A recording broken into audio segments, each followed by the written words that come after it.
Pernah nggak sih kamu ngalamin hal buruk sekali aja tapi rasanya kayak terus kebayang-bayang berhari-hari? Sementara momen bahagia, lewat gitu aja cepet hilang kayak angin. Kok bisa sih otak kita kayaknya lebih doyan nyimpen yang negatif-negatif?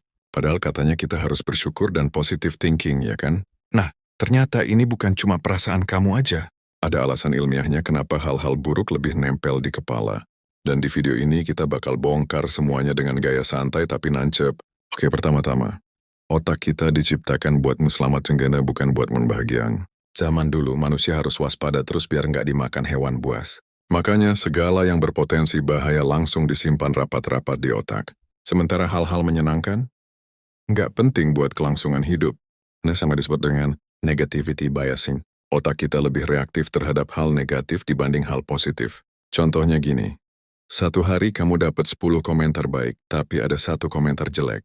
Yang kamu ingat, ya yang jelek itu doang. Padahal yang lain memuji, tapi otak kamu fokus ke satu hal buruk itu. Karena otak berpikir, komentar negatif itu bisa jadi ancaman.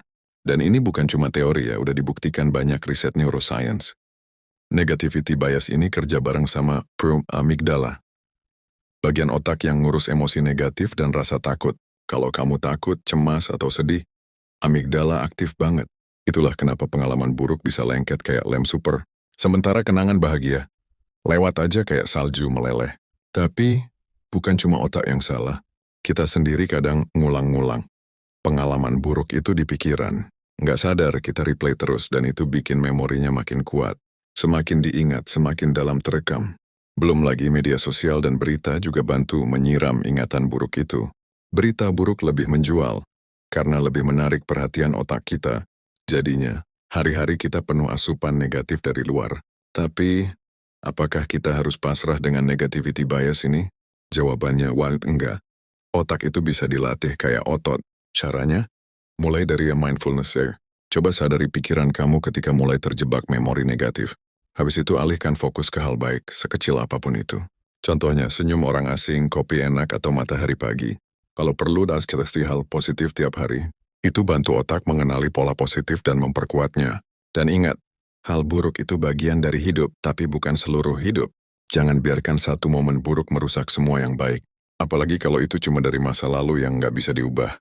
Lebih baik kamu fokus ke hal-hal yang bisa kamu kendalikan sekarang.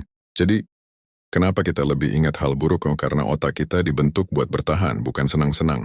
Tapi sekarang kita punya pilihan. Mau terus dikendalikan negativity bias atau mulai latihan buat menyeimbangkan? Kalau kamu pernah ngerasa susah move on dari hal buruk, coba tulis di komentar.